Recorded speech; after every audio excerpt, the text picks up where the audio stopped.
Hi there, I'm Alex Elliott, PGA Golf Professional, and in this video we're going to talk about the improvements you can have this winter on your golf game, from how to grip the golf club, swing plane, how to rotate through the golf swing, and where your weight position should be at impact. Real nice simple things and the fundamentals to improve your strike and consistency ready for next season.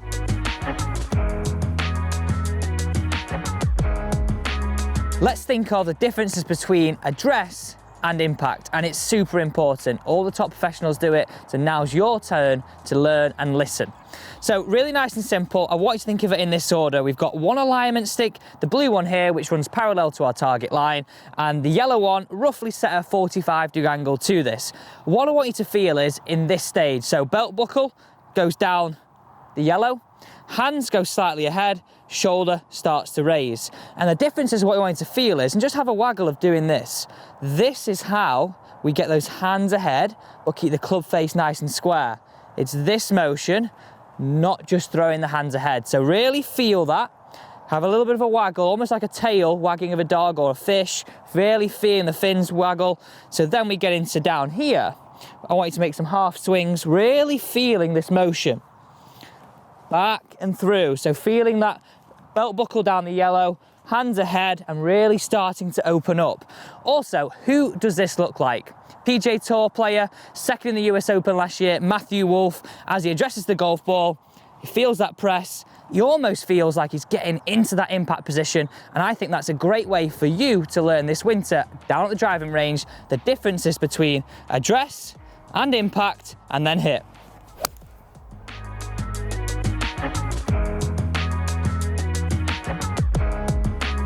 Now, we think about one of the most important aspects is how we hold the golf club. We've got to get it right. I've got 3 checkpoints for you: palm, pressure, and position on the golf club.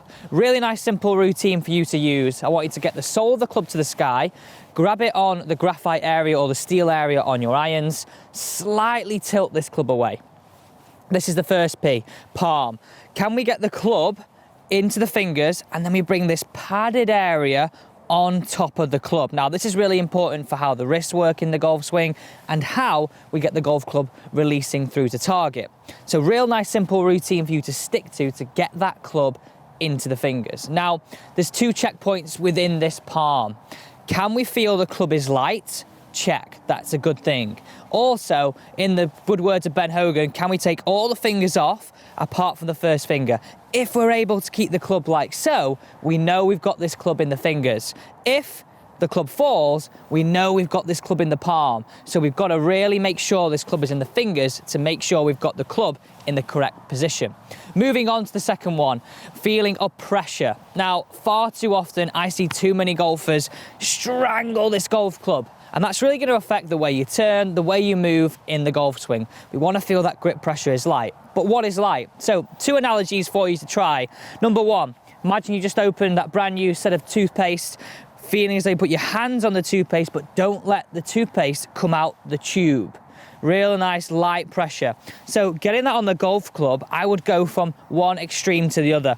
Feeling as though we go 10 out of 10 and strangling it, then letting go with the hands, and then can we meet it halfway? So feeling as though we've got a nice hold of the golf club, but we're not strangling the life out of it. 5, 6 out of 10 is a nice place to be. Finally, position on our hands on the golf club. Where do our hands want to be?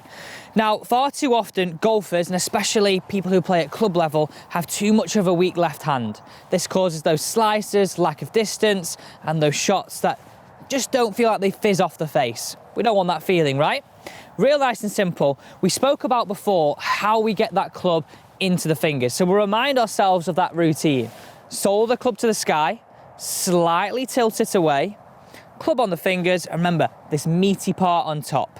Placing this club down to the ground now, can we feel from your perspective, so from when you're addressing the golf ball, you have 2.5 knuckles on your left hand, or the crease pointing into your right shoulder. Now, for me as a golf coach, I don't mind if people interlock, overlap, or even baseball, whatever feels comfortable for you. But my checkpoint for this is cover up the thumb and get the crease between your thumb and your forefinger on your trail hand pointing into your right shoulder. So there you go. We've got palm, we've got pressure, and we've got position of our hands on the golf club. Really nice, simple routine. Remember the 3 Ps, and it's gonna make your contact with the golf club better, which makes your contact with the club head and the ball much more precise and better out on the golf course.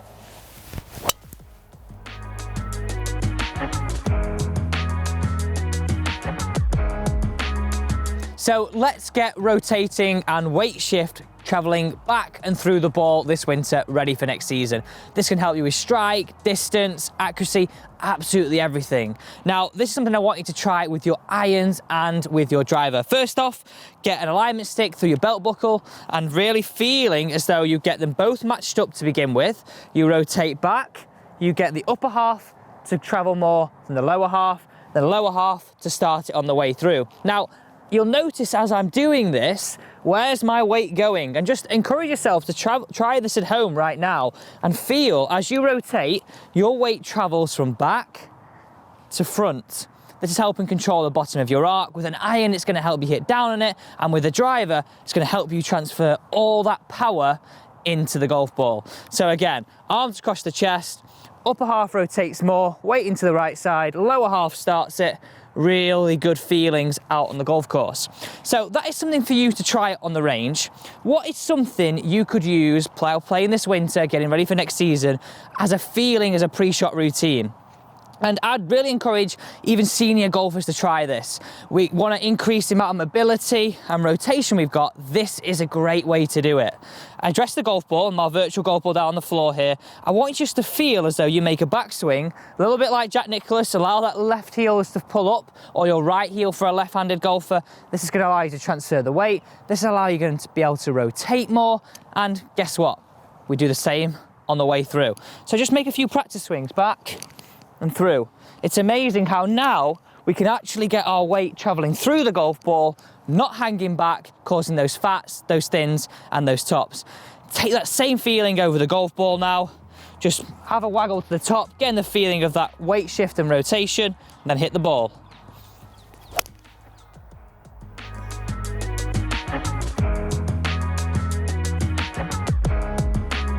You have that feeling of when your swing feels great, everything feels synchronized and the ball just flies. We all have them days, but how do we get them to happen a little bit more often? Let's step out of that technical frame of mind, and it amazes me how many people move so much better when we take our perception of the golf swing and apply it to something else. So imagine now you've got a baseball bat in your hand. I just want you to make some swings, moving the club around head height. Just keep going around the body and through. And you can see there, without any thought of, right, okay, I've got to move the body, I've got to do this, I've got to do that. Straight away, you've got the body moving, you've got the arms moving, everything is moving in an order, in a sequence. So actually, what do we have to do difference? Well, the only difference between baseball really and the golf swing is now we're tilted down to the golf ball. So again, try that same feeling of trying to feel that everything works together. And how I feel this works on the golf course is bringing a routine into everything, trying to keep everything flowing. Let's not stand over the golf ball too long. So this is what I want you to try. This is how I approach even maybe the first tee shot when I'm going to be nervous, or coming down the stretch when I've got a good score in my hand. Standing behind the golf ball, hands on the club, keeping everything flowing, keeping the club moving, never really standing still for a long period of time. Have a little bit of a waggle. I mean, look at some of the best players in the world. They have that waggle, they have that feeling. Justin Thomas comes to mind for me. Feel it, waggle it, keep it synchronized.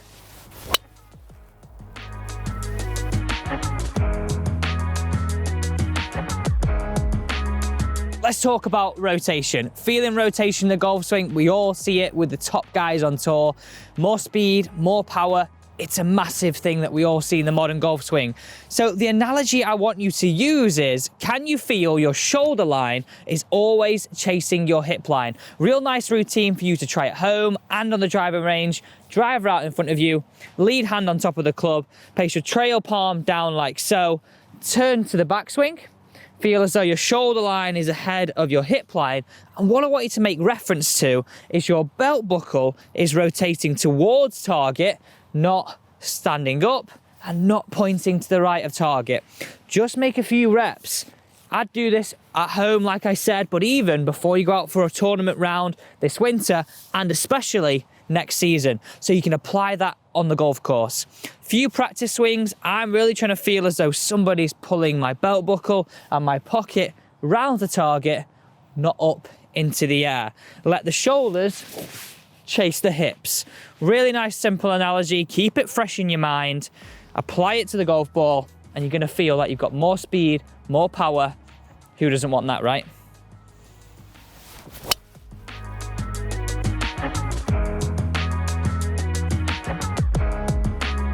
And we're now talking about swing plane. We hear it so much. I'm over, I'm under. Well, how can we have a good routine which gets us in the perfect position for you every single time? Now, all you're gonna need here is one of your golf clubs. I would suggest going with a 7-iron to begin with, and place an alignment stick roughly a foot straight back behind your ball to target line. What you're gonna need to do here is grip it just above the logo on your shaft, both hands on, as if you were gripping it on the grip. Place the club up your left-hand side. Now, address the golf ball as if it was teed up at this height.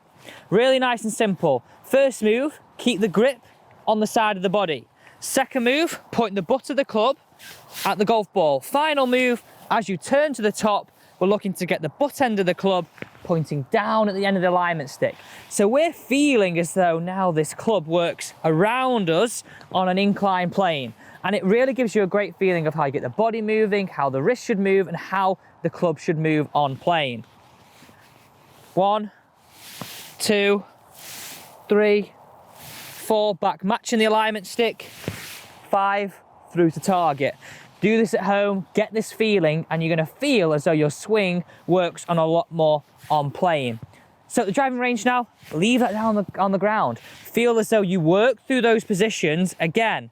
Club head just over the alignment stick, butt of club at the golf ball, butt of the club at the end of the alignment stick, swing and hit it through. It's a great routine. It's a great feeling for you to swing this golf club on plane. Thank you for watching the 6 fundamentals of how you can improve your golf game this winter, ready for next season. Don't forget to subscribe to the Golf Monthly YouTube channel for future tips and instruction to help your game.